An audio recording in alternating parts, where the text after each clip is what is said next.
Nessa confusão que a gente está acompanhando e que entre hoje e amanhã a informação é de que o governo deve apresentar, o governo federal, uma proposta para, de alguma maneira, dar suporte para o setor exportador prejudicado com o tarifaço de Donald Trump, a gente precisa tomar um cuidado muito grande, que é não misturar ponto do PIB com ponto de pesquisa eleitoral.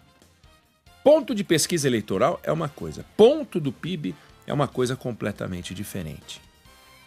Soberania pode se prestar um discurso para que o governo organize as coisas, ou ajude a organizar as coisas, ou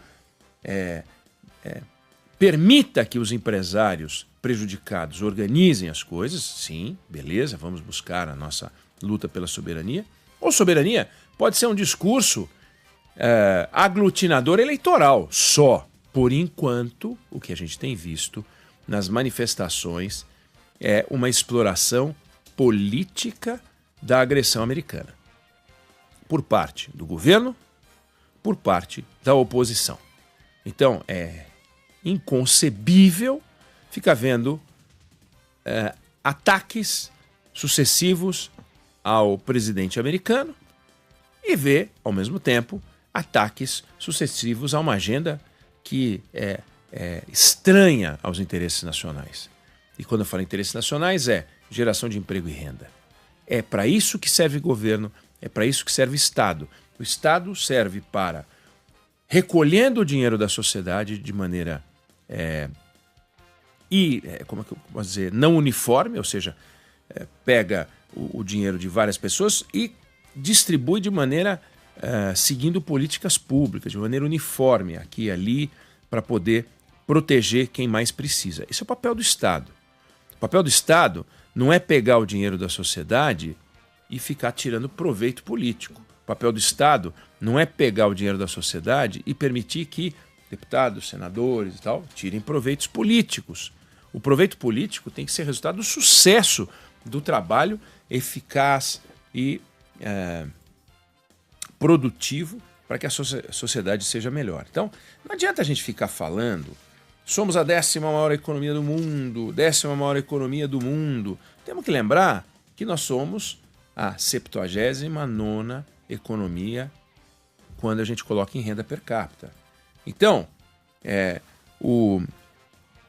quando você pega o Brasil com 10 mil dólares de renda per capita, somos a 19ª economia do mundo, só que quando você pega a 79ª economia do mundo, que é o Uruguai, eles têm mais do que o dobro na nossa renda per capita. Então, o que é melhor? Ser um uruguaio ou ser um brasileiro? É uma dúvida, né? Quando você pega, por exemplo, a Islândia, quando você coloca no ranking do PIB, a Islândia está lá, 108ª posição. Só que ela tem a 7ª renda per capita do mundo, né? A Bulgária tem a 70ª economia do mundo, mas a renda per capita dela é 60% maior do que a nossa. Então, o que é melhor, né? Ter uma renda per capita maior ou festejar ser pobre num país que, com um monte de gente pobre, porque somos muitos, a gente junta todo esse monte de gente com uma renda baixa e você tem a 10ª economia do mundo. Então nós não somos a 10ª economia do mundo, só somos quando o critério é PIB. Quando vai para PIB per capita, a gente vê a nossa força individual, a nossa força é 79º país em renda per capita do mundo. Depende da fonte, você pode ser 76º, mas você não será o 50º. Né? A Polônia tem mais do que o dobro da nossa economia no critério de renda per capita. Falei a Bulgária, o Chile, 60% mais do que a gente. O Chile é a 44ª economia do mundo. O chileno vive melhor que o brasileiro. Não há dúvida disso na educação, na saúde. Vive melhor. Então, não vamos misturar esse discurso patriótico, porque o patriotismo aqui não leva a nada. Nós temos que ter sangue frio e entender o que está acontecendo. Quer dizer, o governo falar que vai abrir mercado alternativo ao mercado americano beira o ridículo. Governo não entende de negócios. Basta ver o que está acontecendo com os Correios, basta ver o que acontece com a gestão das empresas estatais, que é um desastre, basta ver o que aconteceu com as empresas que foram privatizadas. Todas que foram privatizadas passaram a dar lucro, muito lucro. Olha a Embraer aí, olha a Embraer. O que era a Embraer estatal, o que é a Embraer privada. Olha a Vale. Então, a gestão estatal, não é um negócio do governo. Como também não é negócio de empresa fazer gestão pública, cada um no seu quadrado. Então o governo não tem a menor ideia de como abrir mercado. Nem quando o governo montou a Apex, lá atrás, o governo montou a Apex para apoiar os exportadores. Poder emprestar um pouco da experiência e poder emprestar um pouco dos desafios, né? Orientar nos desafios do comércio exterior, das dificuldades, da burocracia, de questões regulatórias e tal, de país para país, mas não para ensinar o produtor a produzir, a achar mercado. Quem sabe onde vai achar mercado é o produtor. Então, não podemos permitir que as discussões que envolvem o futuro dos nossos pontos do PIB se misturem com as discussões que têm ligação com o ponto da pesquisa.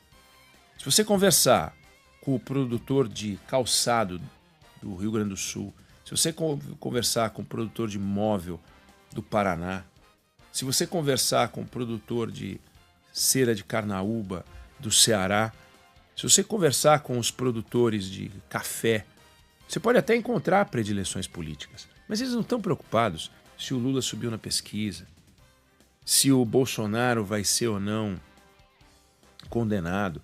Eles estão preocupados com a condenação deles como empresas. Eles estão preocupados com um espaço para que eles possam crescer. Eles estão preocupados como é que eles vão fazer. Passaram anos e anos. Você pega o setor moveleiro do Paraná. Década ou mais de trabalho para conquistar o mercado americano. Montagem de estruturas nos Estados Unidos. Trabalhando marca quando necessário. Trabalhando assistência técnica, investindo dezenas de milhões de dólares para poder construir e consolidar um mercado comprador. De repente, por um ato de força do Donald Trump, acabou. Aí como é que faz? Vai lá e vai vender móvel na Itália? No Rio Grande do Sul, o produtor de calçado, Vale dos Sinos, produzindo calçado feminino, muitos já com marca de terceiros, marca americana. Isso é muito comum, aliás, no setor fabril, você produzir e já embala com a marca do seu cliente final. Então, você é só o produtor, o que é ótimo, porque você abriu um mercado e você tem toda a especificação. Você acha que você vai conseguir, que nós vamos conseguir entrar no mercado europeu, competindo com italiano, até espanhol? Não é um negócio fácil. Peixe, pescado. A gente tem, eu já dei esse dado aqui, 6 mil pescadores, se a gente pegar da jangada aos barcos maiores no Ceará, com mais 5 pessoas para cada barco que está no mar, você tem mais 5 pessoas em terra para trabalhar. Você acha que esse peixe vai para onde? Como é que pode um negócio desse? Esse peixe você vai colocar na China?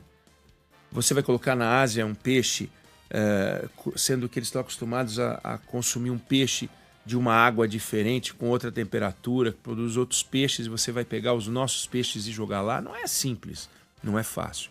Então, não adianta o governo falar que vai ajudar a abrir mercado. O governo, o Ceará exporta a cera de carnaúba há 100 anos. O Ceará exporta a castanha de caju há 80 anos. O governo vai ensinar como é que abre mercado? Vietnã é o maior produtor mundial de castanha de caju. Inunda o mercado indiano de castanha de caju. É o governo que vai ensinar o brasileiro a conseguir conquistar mercado na Índia? Não faz o menor sentido. Nenhum sentido. O governo não tem nada a ensinar. Vai dizer, olha, a castanha tem que ter 3 centímetros e vai ter que ter esse teor de sal, a embalagem vai ter que ter 500 gramas e vai ter que ter embalagem refratária. É o governo que vai ensinar? Não vai. Nós estamos no dia 11, amanhã é dia 12.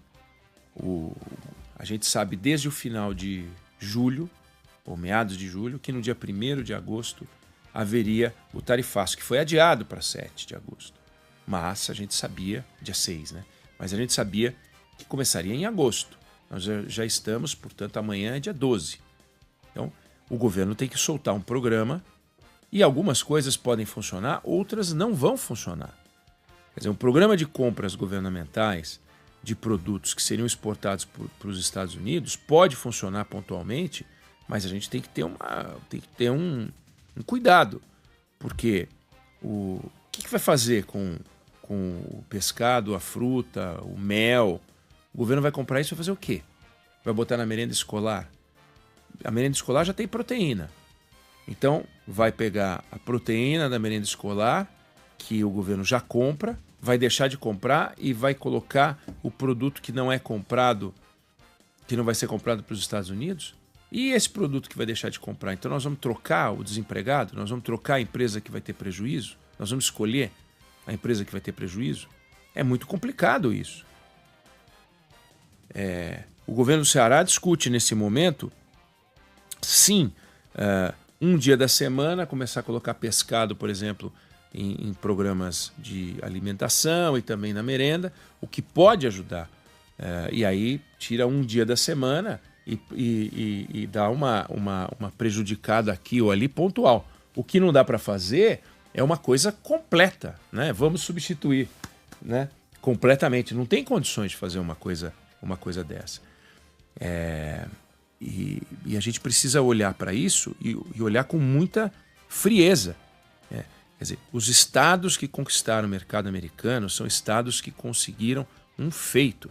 Os americanos são bons compradores, sempre foram bons compradores. Tanto no preço, quanto no prazo, quanto nas discussões comerciais. É um mercado parecido com o nosso, de certa maneira, mais fácil de lidar do que o mercado oriental. E estados que mais avançaram são os estados mais expostos. E quando a gente vê o governo agir, ele tem que agir com uma certa rapidez, né? Então, tem algumas coisas que são fundamentais para o governo se mexer. Por exemplo, existem os contratos de antecipação sobre contrato de câmbio, que são chamados os contratos ACC. Quem vai exportar tem um prazo para pagar o crédito tomado, e isso, em geral, está relacionado com a entrega da mercadoria. Não haverá a entrega da mercadoria, porque 50% o comprador americano não vai comprar. Então, o governo tem que alongar esse pagamento, e alongar muito, para que o empresário não se arrebente. Isso tudo tem a ver com ganhar tempo. Ganhar tempo não vai resolver o problema. Não existe a possibilidade do governo conseguir criar um programa de amparo ao emprego. Isso simplesmente inexiste. Eu falei de castanha de caju, falei de carnaúba, falei de pesca. Carnaúba e castanha de caju, por exemplo, coco. Coco vende pouco para os Estados Unidos, são 10 milhões de dólares por ano. É pouco, mas tem muita gente envolvida, né? Então, você tem setores que rendem pouco dinheiro, mas com um impacto social muito grande. Mas esses setores, por exemplo, caju, por exemplo, carnaúba, cera de carnaúba tem muita aplicação para polimento, na área de cosméticos também, são empregos sazonais. Então, são pessoas que não estão no Bolsa Família, não estavam no Bolsa Família, elas ficam um tempo produzindo isso, depois elas vão produzir outra coisa, são empregos sazonais. O governo não vai resolver isso criando um pacote de amparo eterno, uma Bolsa Família, um Bolsa Exportador. Então, precisa tomar muito cuidado para não cair no populismo, na demagogia, mas muito cuidado. E a gente vai ficar observando aqui, não só a gente vai ficar observando, os exportadores vão ficar observando, porque precisa funcionar, tem que funcionar. E o governo tem que agilizar as conversas com os Estados Unidos para fazer os ajustes, por exemplo. Se você pegar a lista dos produtos tarifados, por exemplo, você tem lá a castanha do Pará, não foi sobretaxada, mas a castanha de caju foi. Né? Então, por que a castanha do Pará não foi, a castanha de caju foi? Então, é uma possibilidade de abrir uma exceção. E se consegue abrir uma exceção, para isso precisa de tempo, 3 meses, 6 meses, não se sabe, para tentar resolver. Os estudiosos dizem, os especialistas dizem, conversei hoje com o nosso professor Roberto Gianetti, que deu uma entrevista extraordinária para a gente, muito elogiada, foi secretário executivo da Câmara de Comércio Exterior. Na percepção dele, essa política de tarifas ela não vai ser eterna. Ela vai cair.